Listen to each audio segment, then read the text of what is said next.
Bien, bonjour, chers frères et sœurs. Bienvenue encore ce matin. Je suis vraiment content de vous savoir parmi nous, soit dans les petits groupes à l'Église ou soit dans les maisons.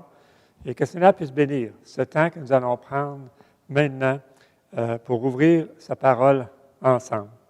Avant de commencer, j'aimerais juste clarifier quelque chose avec vous. Quelqu'un m'a fait remarquer cette semaine que je revenais souvent sur l'histoire d'Internet et je voulais juste que ce soit clair entre nous. Premièrement, nous sommes présentement dans une série sur l'Église locale. Nous voulons regarder l'importance de l'Église locale et la pertinence de l'Église locale.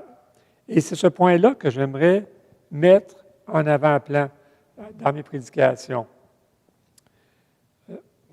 Mes propos n'ont rien à voir avec les consignes sanitaires qui sont actuellement en place. De rester à la maison, évidemment, mais quelque chose plus dans le sens général qui est déjà dans notre société depuis déjà plusieurs années, à savoir que ce n'est pas important d'aller à l'Église, on peut tout faire depuis notre foyer, ce qui est un mensonge que la société tente de nous faire croire maintenant. Donc, je suis désolé si à la maison, je vous ai mis mal à l'aise avec mes propos à cause de la situation actuelle. Je sais qu'il y en a qui ont la raison personnelle pour ne pas venir au bâtiment, mais qui nous suivent, et ce n'est pas de ça dont je voulais parler. Et je vais tenter d'être un peu plus sensible à l'avenir à ce sujet. Donc, cette semaine, je voulais qu'on aborde ensemble le sujet de l'évangélisation et de la mission. Ça va être le troisième pilier qu'on va regarder ensemble sur notre schéma de l'Église locale. En guise d'introduction, j'aimerais regarder une illustration avec vous. C'est une image que j'ai placée au-dessus de la porte dans mon bureau et qui m'interpelle beaucoup. En fait, je trouve que cette image-là illustre très bien l'Évangile que Paul prêchait et qu'il nous présente dans le livre de l'Épître aux Romains. Regardez ça un petit peu avec moi. Romains 1,16 qui dit « Je n'ai point honte de l'Évangile, c'est une puissance de Dieu pour le salut de quiconque croit. » Je pense que c'est exactement ça qu'illustre notre image ici. Romains 3,11 nous dit « Nul n'est intelligent, nul ne cherche Dieu, tous sont égarés, tous sont pervertis. » Et c'est la même autoroute pour tout le monde. Romains 3,23 car tous ont péché et sont privés de la gloire de Dieu. Donc, tous vont en enfer à cause du péché. Mais le verset ne s'arrête pas là. Et ils sont gratuitement justifiés par sa grâce, par le moyen de la rédemption qui est en Jésus-Christ. Donc, on voit la croix de Jésus-Christ. Et Romains 6,23 car le salaire du péché, c'est la mort, mais le don gratuit de Dieu, c'est la vie éternelle en Jésus-Christ notre Seigneur. Et finalement, dans Romains 6,22 qui précède, on voit, mais maintenant, étant affranchis du péché et devenus esclaves de Dieu, vous avez pour fruit la sainteté et pour fin la vie éternelle. Donc, je trouvais que cette illustration-là venait bien résumer finalement ce qu'on a vu jusqu'à maintenant dans l'Évangile que Paul nous présente. Mais ce matin, je voudrais qu'on se concentre juste sur une petite portion de notre image qui est juste ici. Donc, permettez-moi juste de l'agrandir pour vous. Évidemment, la résolution n'est pas trop bonne, je m'excuse, c'est le mieux que j'ai pu trouver, mais qui nous illustre bien ce qu'on va parler ce matin. On voit une personne qui est en train d'aider les autres personnes à changer de chemin, changer de voie et prendre la voie de la croix, la voie que Jésus-Christ nous a tracé son chemin. Et évidemment, il est en train probablement de les avertir de ce qui les attend au bout de leur route. Donc, on va regarder ensemble le texte de Marc, chapitre 16, et le verset 15, plus particulièrement ce matin. Donc, Marc 16, 15, qui nous dit Jésus dit à ses disciples, puis il leur dit, « Allez par tout le monde et prêchez la bonne nouvelle à toute la création. » Donc, allez par tout le monde et prêchez la bonne nouvelle à toute la création. C'est un texte similaire à celui de Matthieu 28, versets 19 et 20 qu'on a vu la semaine passée, mais je trouvais que celui-là s'adapte quand même mieux à notre sujet et ça dit sensiblement la même chose. Donc Jésus, à travers ce verset, est en train de se lever une armée. Il est en train de demander à son armée de se lever. Donc, avant d'entreprendre l'étude de ce passage, on va prier. Bien oui, Papa du ciel, je veux te remercier pour ta parole. Merci parce qu'elle est vivante, plus tranchante qu'une épée. Elle peut faire toute une différence dans nos vies. Et ce matin, je veux te demander que ton esprit puisse nous animer pour qu'on comprenne ce que tu vas nous dire à travers ce texte, mais aussi, Seigneur, que tu puisses m'animer pour que je puisse bien communiquer toute la richesse des Écritures et l'importance d'un sujet comme celui qu'on va aborder ce matin.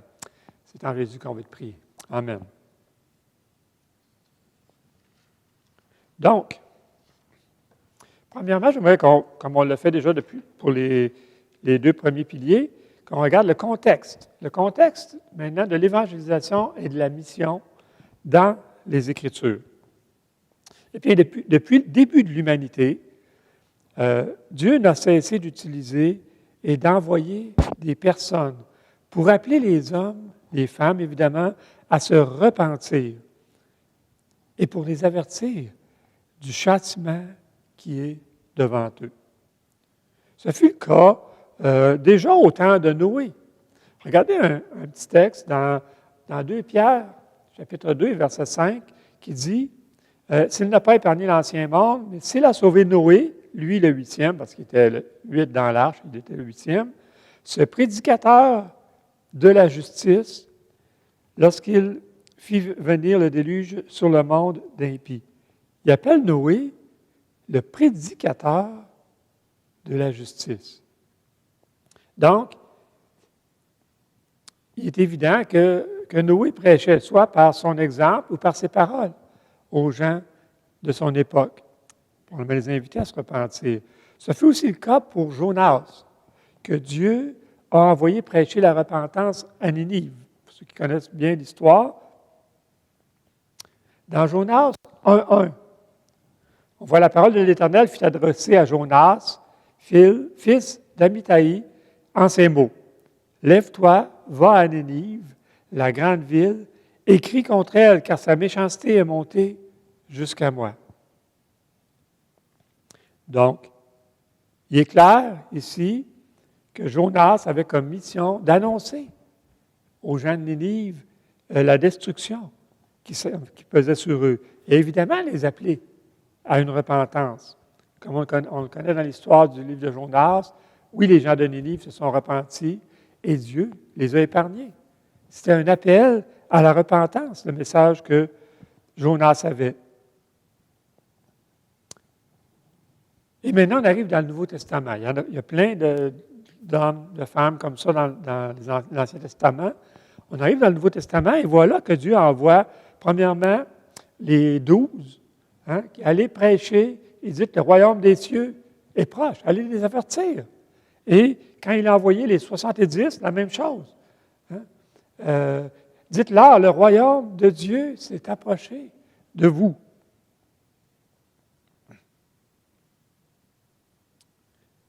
Donc, Jésus a envoyé ses disciples, ses apôtres, pour prêcher cette même bonne nouvelle que lui-même annonçait.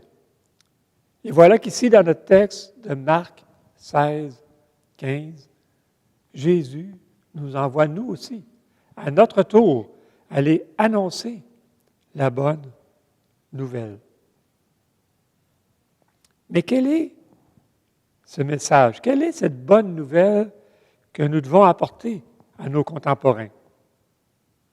Eh bien, c'est précisément l'Évangile dont nous avons discuté depuis maintenant près d'1 an dans l'Épître aux Romains. L'Évangile que Paul prêchait et que nous sommes appelés maintenant nous aussi, à prêcher. Le message que nous portons, c'est que tous sont pécheurs et ont désespérément besoin du Sauveur. Sinon, ils vont être condamnés. Que ce Sauveur est venu en la personne de Jésus et que quiconque se repent, quiconque invoquera le nom du Seigneur, donc ça parle de repentance, de venir aux pieds du Seigneur pour être sauvé, va être sauvé. Mais ce passage-là se poursuit. Il ne s'arrête pas au verset 13. Regardez ce que ça dit au verset 14 et 15. Comment donc invoqueront-ils celui en qui ils n'ont pas cru? Et comment croiront-ils en celui dont ils n'ont pas entendu parler? Et comment entendront-ils parler s'il n'y a personne qui prêche? D'où notre exhortation de ce matin. Et comment y aura-t-il des prédicateurs s'ils ne sont pas envoyés? Selon qu'il est écrit, qu'ils sont beaux les pieds de ceux qui annoncent la paix, de ceux qui annoncent de bonnes nouvelles. Voilà pourquoi Jésus nous appelle à annoncer la bonne nouvelle par tout le monde.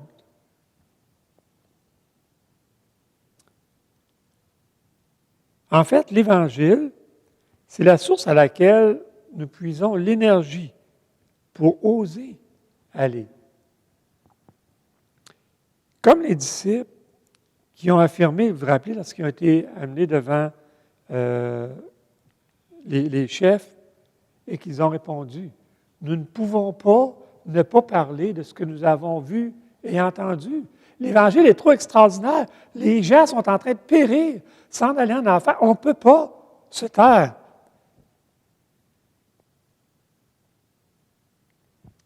Et comme Éphésiens nous le dit, cet Évangile, mettez à vos pieds, mettez pour chaussure à vos pieds le zèle que donne l'Évangile de paix. C'est cet Évangile extraordinaire qui nous donne l'énergie, le zèle pour aller. On ne peut pas ne pas le dire. C'est trop extraordinaire. C'est une nouvelle trop importante. Voici donc pour le contexte de l'évangélisation et de la mission.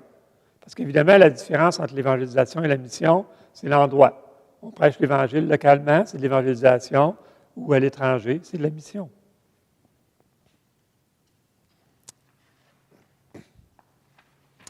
Alors, deuxièmement, pourquoi ce pilier est si important? Alors, nous sommes déjà d'accord que le pilier de l'évangélisation et de la mission est important parce qu'il nous a été déjà commandé par Jésus-Christ. C'est un commandement du Seigneur. Allez, et c'est pour ça que c'est important.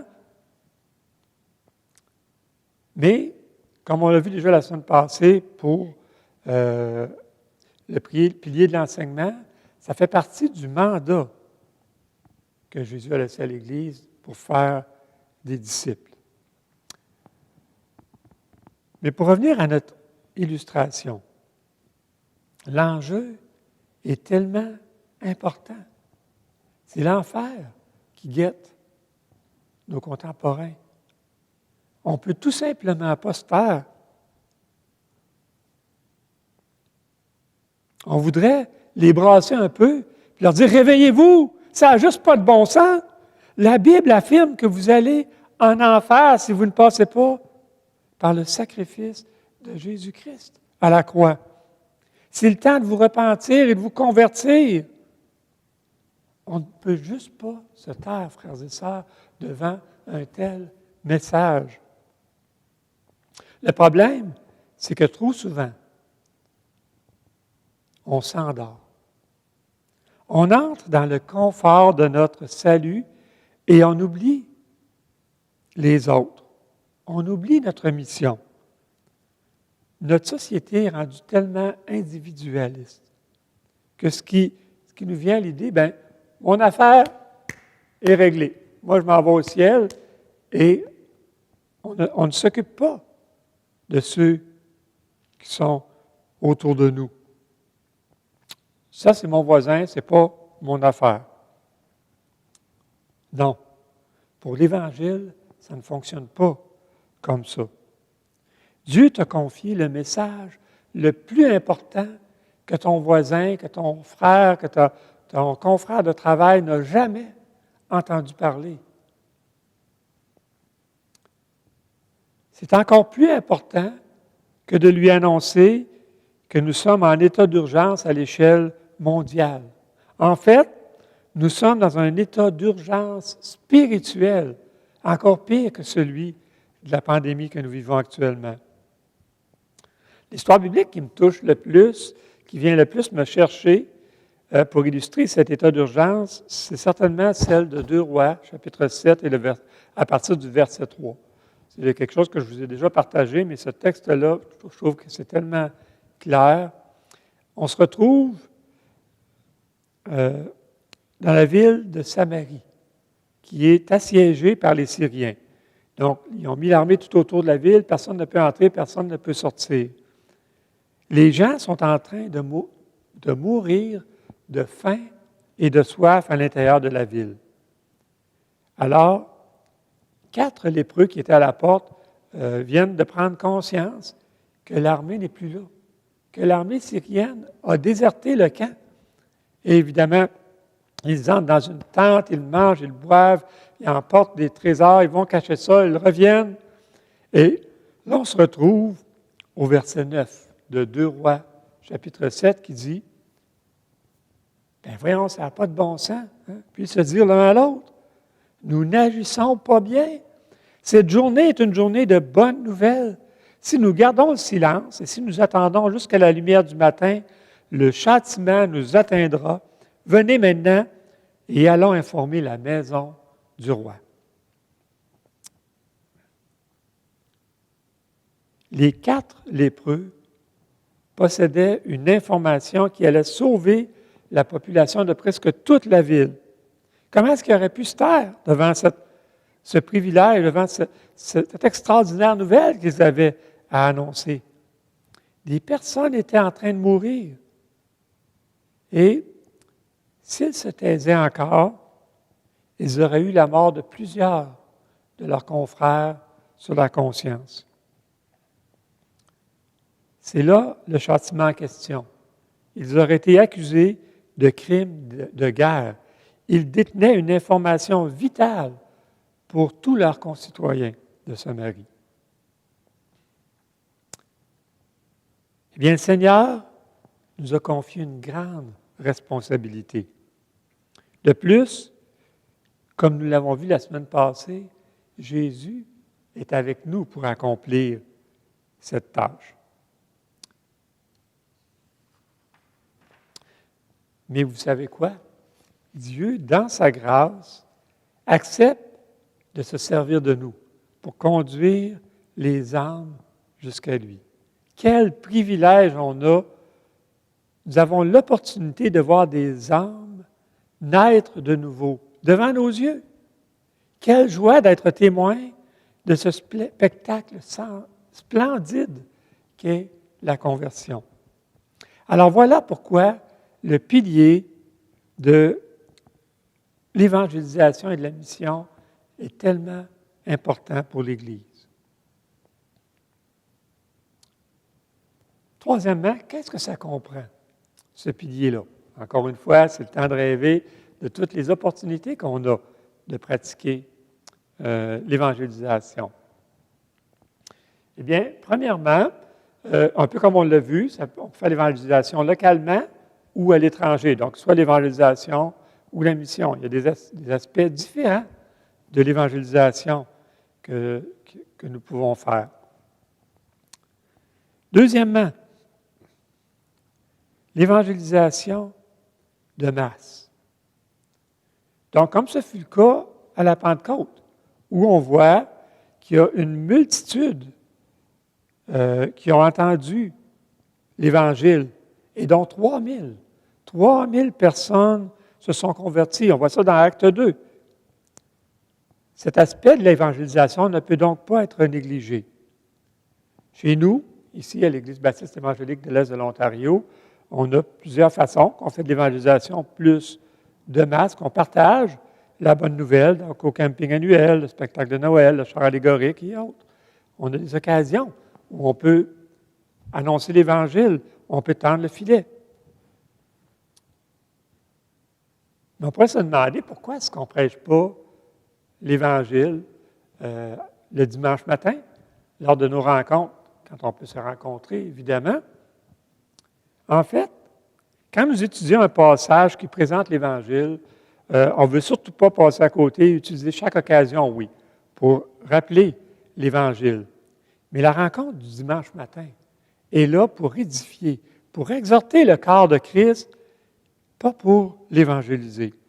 En fait, le dimanche, la flamme du peuple de Dieu est attisée pour qu'on aille dans le monde pour briller de tous nos feux et pour proclamer haut et fort la bonne nouvelle du royaume de Dieu pendant le reste de la semaine. C'est pour cette raison que le prochain pilier de l'évangélisation, c'est les contacts personnels ou les VIP. On va regarder ça un petit peu plus tard. Donc, dans notre société, et lorsqu'on fait de l'évangélisation, on s'en rend rapidement compte. On doit se rendre à l'évidence que si nous n'avons pas une relation personnelle avec les personnes, il est peu probable qu'ils vont se déplacer pour venir entendre le message de l'Évangile lorsqu'on va avoir des activités.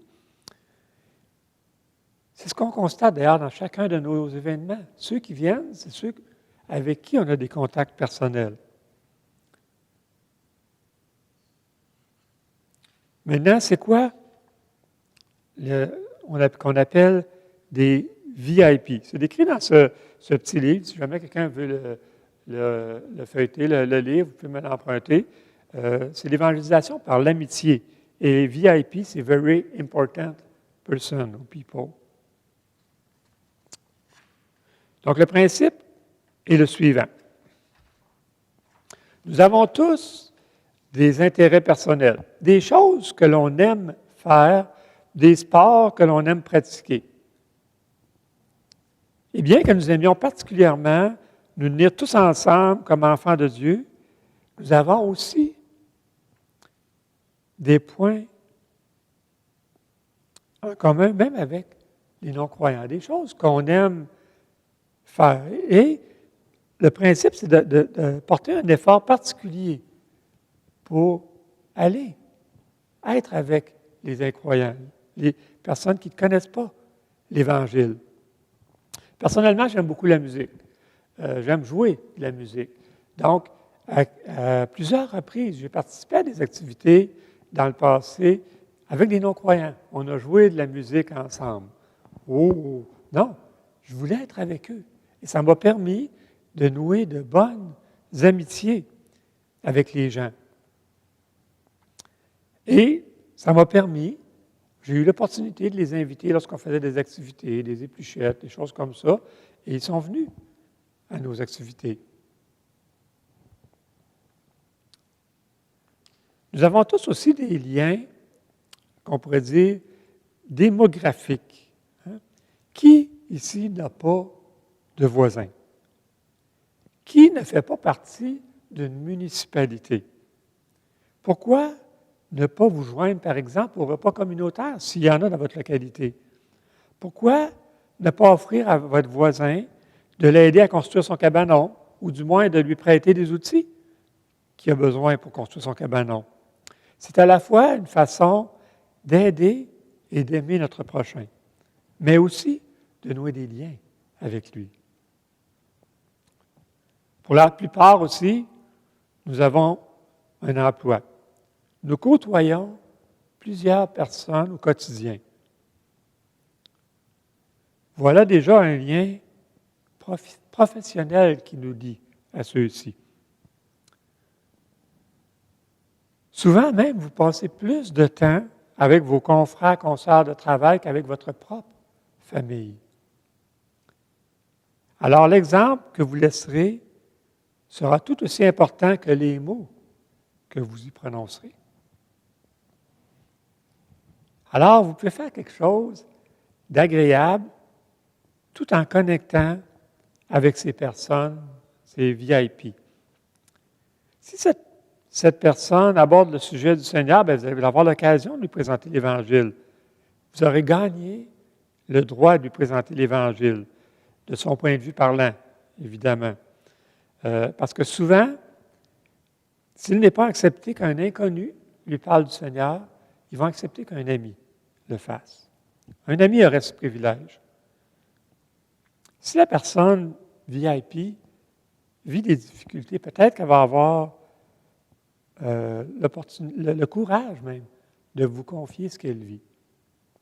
Un jour, un de mes VIP a heureusement raté une tentative de suicide, donc il a été trouvé juste à temps.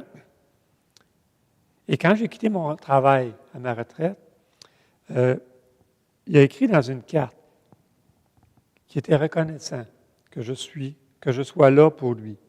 Il savait que n'importe quand, il pouvait se confier à moi. Et je prie encore pour cette personne depuis ce temps. Donc ça, c'est le côté contact personnel. Une autre façon, c'est par des petits mots ou des traités. Un petit mot peut-être qu'on peut mettre dans une carte de souhait, par exemple, ou on peut lui laisser des traités. Même, je sais qu'il y a des personnes qui en laissent un peu partout où ils passent, ils en oublient dans les salles d'attente et autres.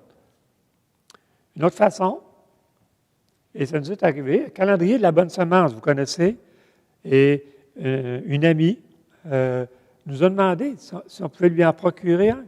Et ça fait 2 ans qu'on lui fournit les calendriers de la bonne semence qu'elle lit elle-même à chaque jour et qu'elle donne même à sa sœur pour qu'elle puisse le lire. Et le prochain, qui je crois est central pour ce pilier, c'est d'avoir un évangéliste local. Je crois que ça ne prend qu'un seul vrai évangéliste dans une Église pour être une Église qui est dans la moisson. Comme on l'a déjà dit dans les derniers mois, le rôle d'un évangéliste, c'est aussi de mettre le feu dans l'Église, spirituellement parlant, évidemment, mais quand il va partager ses expériences, les occasions qu'il a eues de partager l'Évangile, ça peut être lors des partages d'édification, ou quand il va emmener quelqu'un avec lui pour faire des visites, quand il va vous partager un passage qui l'allume particulièrement, ou quand il va supplier Dieu dans une prière de lui accorder une âme, il va allumer ce feu qui va pousser tous les autres dans l'Église à désirer intensément de vivre la même bénédiction que lui. Donc, le rôle de l'évangéliste, c'est d'évangéliser, mais aussi d'amener le peuple de Dieu avec lui. Ensuite, dans nos ministères. Tous nos ministères comportent des occasions d'évangéliser. Vous avez une classe d'école du dimanche, bien, peut-être qu'il y a des enfants qui ne connaissent pas le Seigneur, ou il peut y avoir des invités qui vont venir. Vous aurez l'occasion de leur présenter l'Évangile. Aux rencontres jeunesse, on a des visiteurs et on a l'occasion de partager l'Évangile avec eux. Ça peut être la même chose lors des rencontres père-fils et autres. Donc, plusieurs de nos ministères nous offrent l'occasion de côtoyer même les non-croyants et de pouvoir leur présenter l'Évangile. Dans notre soutien à la mission, évidemment, on soutient financièrement nos missionnaires, mais aussi dans la prière pour la mission et l'évangélisation. Donc, on a tous un rôle pour prier pour les missionnaires, mais prier pour nos évangélistes aussi. Ça me rappelle beaucoup l'histoire de David et Uri. Lorsqu'ils envoient Uri au front, ils disent « Retirez-vous », et là, Uri se fait tuer finalement. Eh bien, quand on envoie un missionnaire au front et qu'on se retire, qu'on ne prie plus pour lui, c'est ce qu'on est en train de faire. Donc, on a la responsabilité de prier pour nos missionnaires. Évidemment, par notre comportement aussi. Notre comportement, on dit, parle plus fort, parle tellement fort que souvent on n'entend plus ce qu'on dit.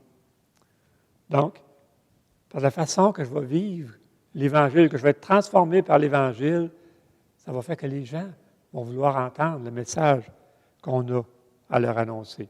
Donc, dans tous nos contacts sociaux,